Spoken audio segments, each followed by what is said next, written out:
Hello, Sales Mastery. How are you guys? I am coming to you from my laptop, live streaming from my laptop. And this morning, I want to teach a little bit from Think and Grow Rich. And the chapter is How to Outwit Fear. How to Outwit Fear. And the first thing I wanted to do is to really look this word up because that's not a word that I use often. Um, I hear the term witty, but outwit. I just want to look it up. Hmm.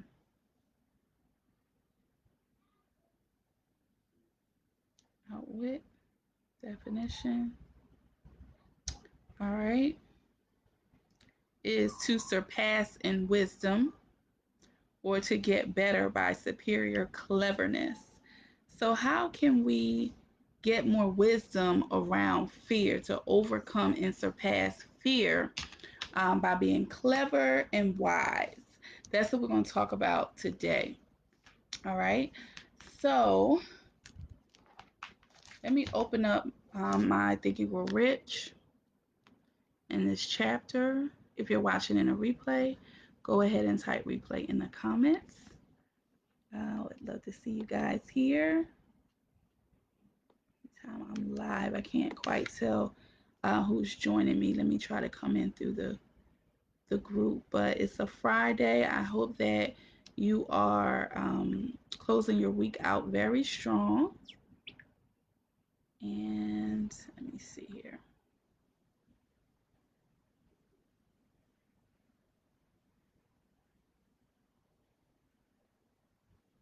Let me see if I can get you guys. Doesn't even want to show up.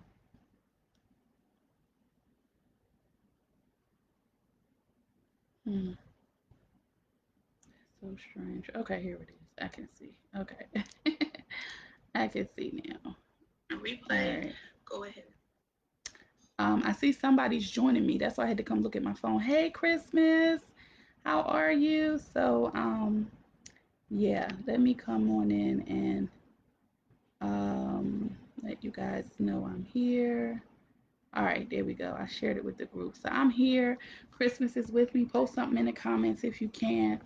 But we're going to get right into this because fear is definitely one of those things that we must continue to give our attention to overcome. So, in this chapter, How to Outwit Fear, is the 15th chapter. And this book, of course, is by Napoleon Hill. It's one of our staples that we study in Sales Mastery.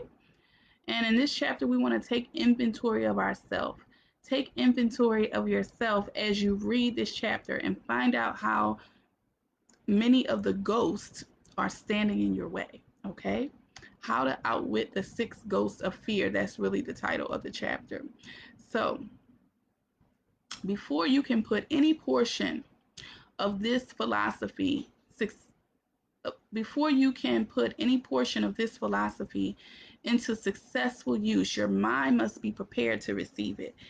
How many people's mind is prepared to receive this morning? If your mind is prepared to receive it, go ahead and type sales mastery in the comments. Hey, Aisha, good to see you. Good morning. Our minds must be prepared to receive it. This is reinforcement again.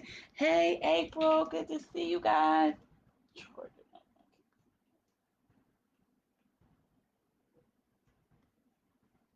Okay, so So, first, our minds must be prepared to receive it. Tag your AP partner as you're watching this. Okay.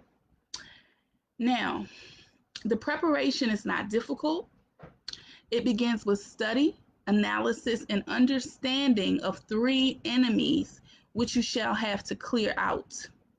These are indecision, doubt, and fear. Write that down. Three enemies that we must clear out are indecision, doubt, and fear. So let's really study that, okay? Get it. Or have a little pencil.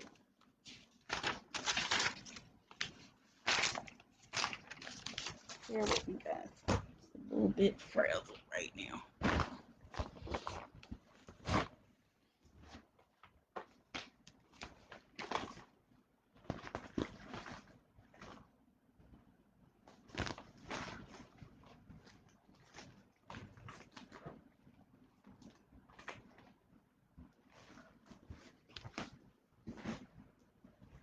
Indecision, doubt, and fear. This is what has to be cleared out. Oh, I got a testimony about that.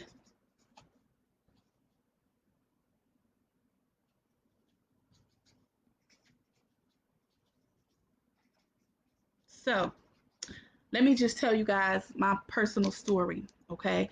This week. Everybody watching this knows me as a consultant, a strategist, a coach, and I grow my business by serving clients, offering services, um, offering training, and closing sales. And this week it was my turn to have a presentation presented to me, an offer, and an opportunity to make a decision.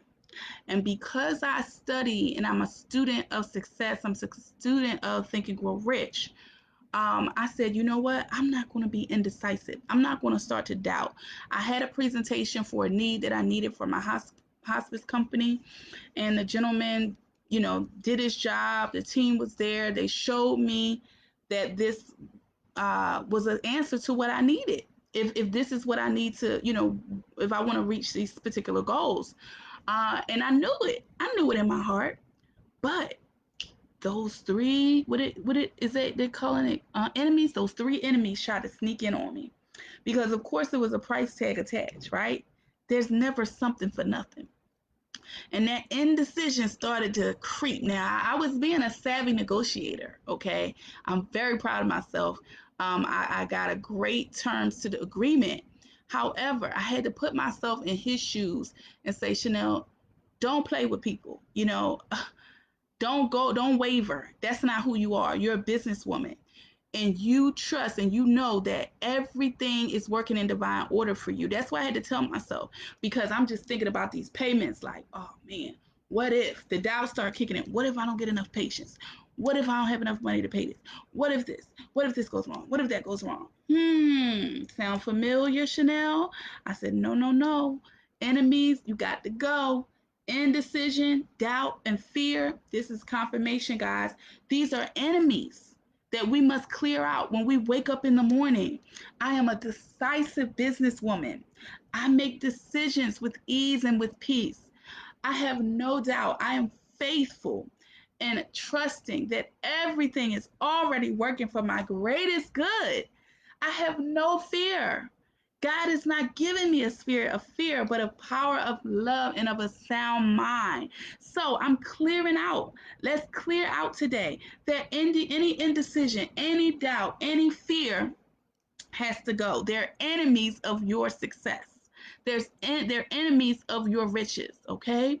So now, the sixth sense will never function while these three negatives or any of them remain in your mind.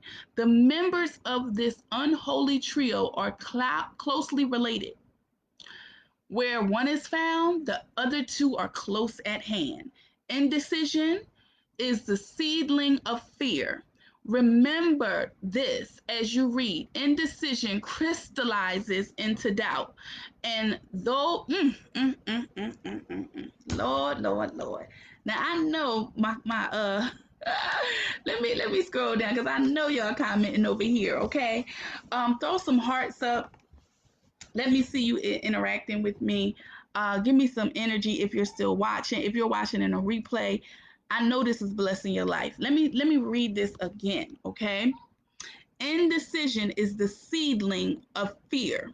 Remember this as you read. Indecision crystallizes into doubt, and the two blend and become fear. Mm, mm, mm. The blending process often is slow. This is one reason why these three enemies are so dangerous.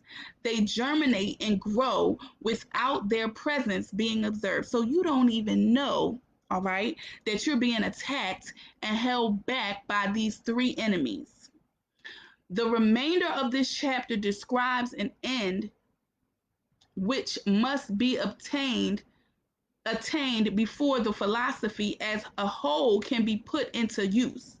It also analyzes a condition which has but lately reduced huge numbers of people to poverty, and it states a truth which must be understood by all who accumulate riches, whether measured in terms of money or a state of mind far greater than the value of money. The purpose of this chapter is to turn the spotlight of attention upon the cause and the cure of the six basic fears. How many people want to know the causes and, more importantly, the cure, nurse bosses, of these six basic fears? Before we can master an enemy, we must know its name, its habits, and its place of abode. As you read, analyze yourself carefully and be determined which, if any, of the six common fears have attached themselves to you. Don't be deceived by the habits of these subtle enemies.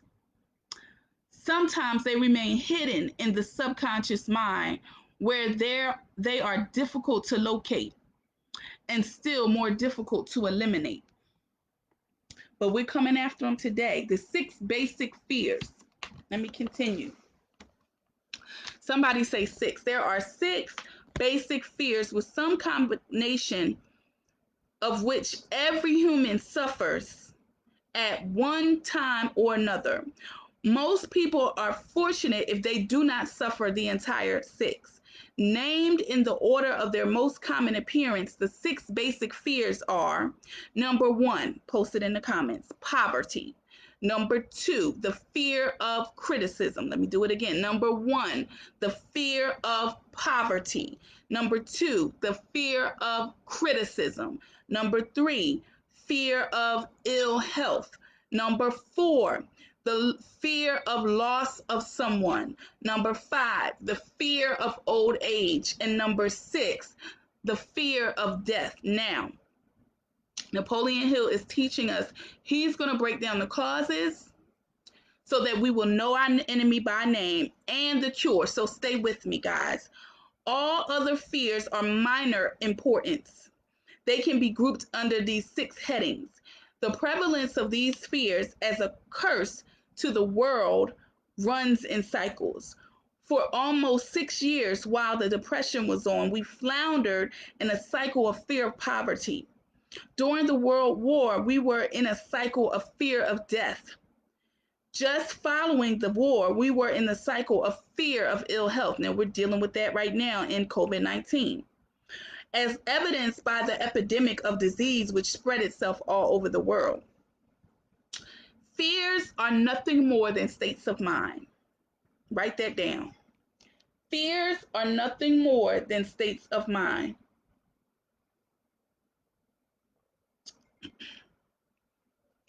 One state of mind is subject to control and direction. Bear with me.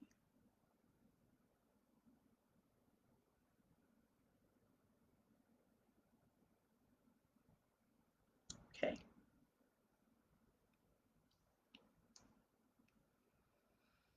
Physicians, as everyone knows, are less subject to attack by disease than ordinary laymen for the reason that physicians do not fear disease. Physicians, without fear or hesitation, have been known to physically contact hundreds of people, nurse bosses, daily who were suffering with such contagious diseases such as smallpox without becoming infected.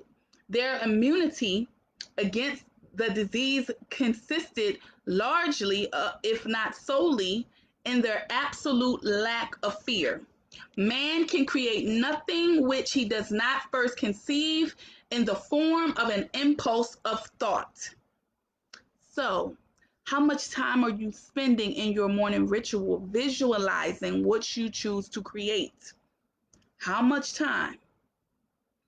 Man can create nothing which does not first conceive in the form of an impulse of thought. Following this statement comes another of still greater importance, namely, man's thought impulses begin immediately to translate themselves into their physical equivalent, whether those thoughts are voluntary or involuntary. I'm going to say that again, it's in all caps. Man's thought impulses immediately, somebody says immediately, begin to translate themselves into their physical equivalent, whether those thoughts are voluntary or involuntary. That's why we must guard our minds. We must guard our eyes, our ears, who we speak to, what we say, what we hear, what we receive, voluntary or involuntary. Those thought impulses, which are picked up through either, which are picked up by thought, the ether by mere, I don't know if I read that right. Thought impulses, which are either picked up through the ether by mere chance, thoughts which have been released by others' minds, who's in your circle, may determine one's financial, business, professional, or social destiny just as surely as the thought impulses which one creates by intent and design.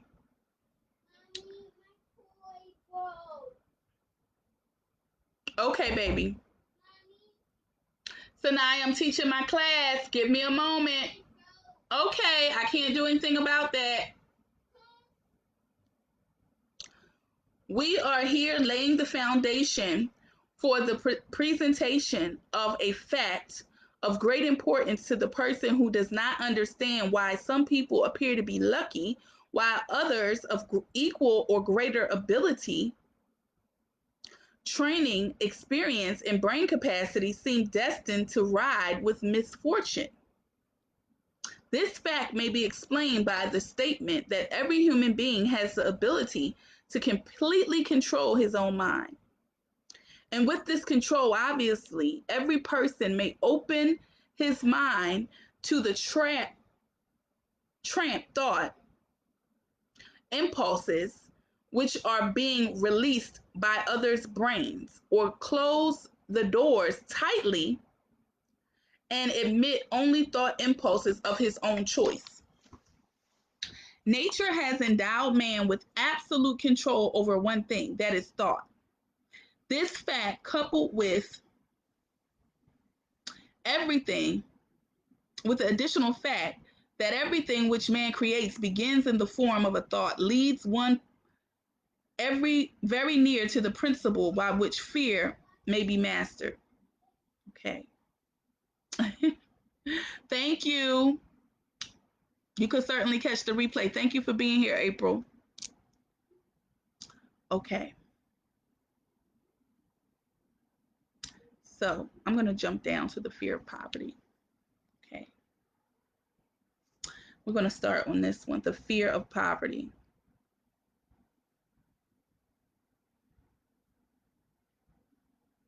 Okay.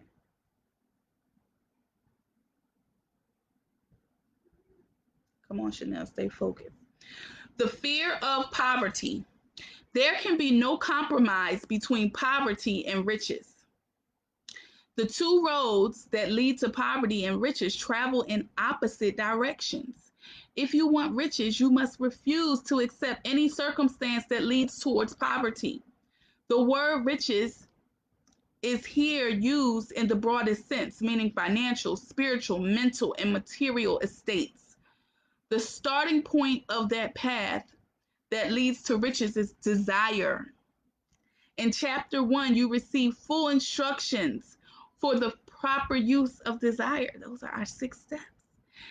In this chapter on fear, you have complete instructions for preparing your mind to make practical use of desire. Here then is the place to give yourself a challenge, which will definitely determine how much of this philosophy you have absorbed. Here is the point at which you can turn profit and foretell accurately what the future holds in store for you.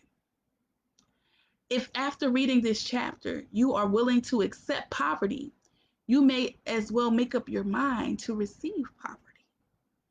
This is one decision you cannot avoid.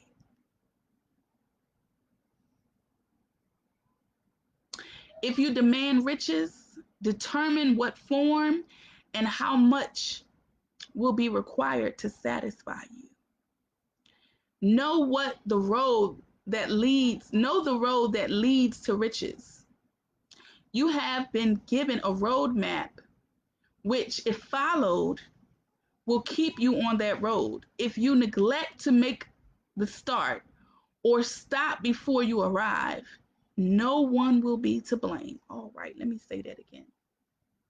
You have been given a roadmap, which, if followed, will keep you on that road. If you neglect to make the start or stop before you arrive, no one will be to blame but you. I'm going to say that again. You have been given a roadmap, which, if followed, will keep you on that road. If you neglect to make the start or stop before you arrive, no one will be to blame.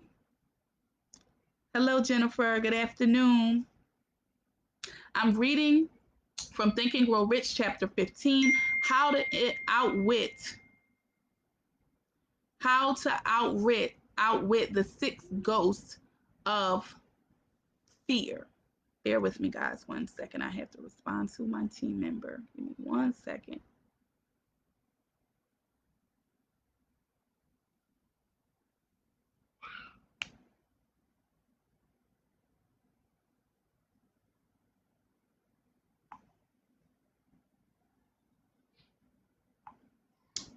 Give me 1 second, y'all.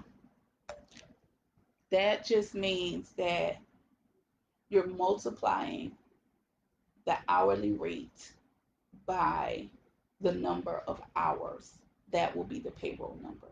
The hourly rate for each role by the number of hours, and I gave you the way to estimate that number of hours. Write that in the spot for payroll. Thank you, ma'am.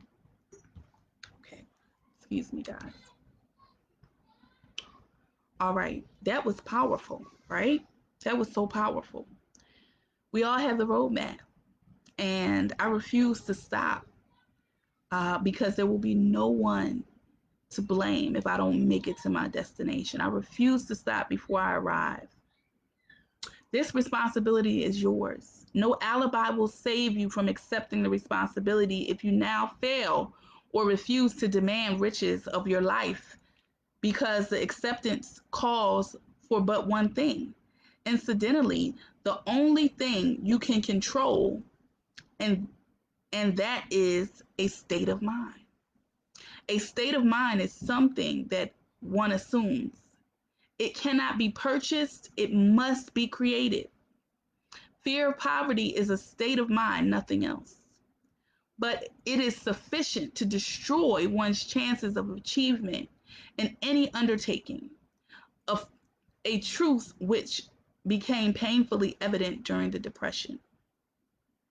This fear paralyzes the faculty of reason, destroys the faculty of imagination, kills off self-reliance, undermines enthusiasm, discourages initiative, leads to uncertainty of purpose, encourages procrastination, wipes out enthusiasm, and makes self-control an impossibility.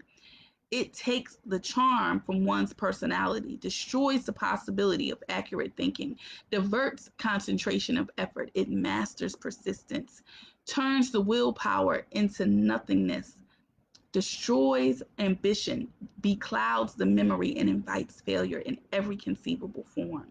It kills love and assassinates the finer emotions of the heart, discourages friendship and invites disaster in 100 forms, leads to sleepless nights, sleeplessness, misery, and unhappiness.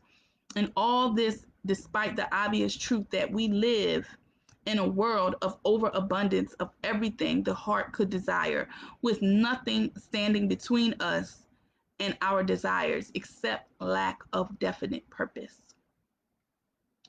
The fear of poverty is, without doubt, the most destructive of the six basic fears. It had no, listen, Napoleon Hill says it's the most destructive of all six. It has been placed at the head of the list because it is the most difficult to master. Considerable courage is required to state the truth about the origin of this fear, and still greater courage to accept the truth after it has been stated. The fear of poverty grew out of man's inherited tendency to prey on his fellow man economically. Okay, now I'm going to pause. I'm going to skip a bit and come on down. Okay, I'm going to come on down. I'm going to highlight the symptoms of the fear of poverty. Somebody say symptoms. Number one, indifference. Number two, indecision. Number three, doubt. Number four, worry. Number five, overcaution. Number six, procrastination. Number seven, expecting poverty instead of demanding riches. Those are the symptoms, the seven symptoms. Indifference, commonly expressed through lack of ambition, willingness to tolerate poverty, acceptance of whatever compensation life may offer without protest, mental and physical laziness, lack of initiative, imagination, enthusiasm, and self control. Indecision, the habit of permitting others to do one's thinking, staying on the fence. Doubt, generally expressed through alibis and excuses designed to cover up, explain away, or apologize for one's failures, sometimes expressed in the form of envy, but those who are successful or by criticizing them. Worry, usually expressed by finding fault with others, a tendency to spend beyond one's income, neglect of personal appearance, scowling and frowning, intemperance in the use of alcoholic drink, sometimes through the use of narcotics, nervousness, lack of poise, self-consciousness, and lack of reliance. Overcaution, the habit of overlooking the habit of looking for the negative side of every circumstance, thinking and talking of possible failure instead of concentrating upon the means of succeeding, knowing all the roads to disaster but never searching for the plans to avoid failure, waiting for the right time to begin putting ideas and plans into action until the waiting becomes a permanent habit, remembering those who have failed and forgetting those who have succeeded, seeing the hole in the donuts but overlooking the donuts, pessimism leading to indigestion, poor elimination, auto intoxication, bad breath, and bad disposition, procrastination, the habit of putting off until tomorrow that which should have been done last year, spending enough time in creating alibis and excuses to have done the job. This symptom is closely related to overcaution, doubt, and worry. Refusal to accept responsibility when it can be avoided. Willingness to compromise rather than put up a stiff fight. Compromising with difficulties instead of harnessing and using them as stepping stones to advancement. Bargaining with life for a penny instead of demanding prosperity, opulence, riches, contentment, and happiness. Planning what to do if and when overtaken by failure, instead of burning all bridges and making retreat impossible.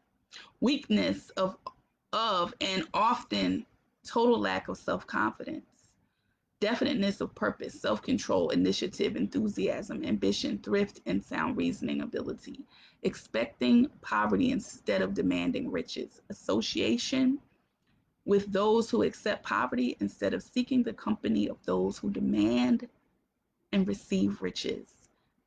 Thank you so much for listening. My name is Chanel Washington, Profit Strategist for Nurse Bosses, inside of Sales Mastery for Nurse Bosses. I thank you for taking time to study with me today. This is how we grow. This is our personal development live study exercises that is causing a shift and a transformation for us to create our radiant life and business. Click the link below to join me to learn more about how I can help you achieve your goals so much faster. I appreciate you, and I look forward to seeing you soon. More radiance.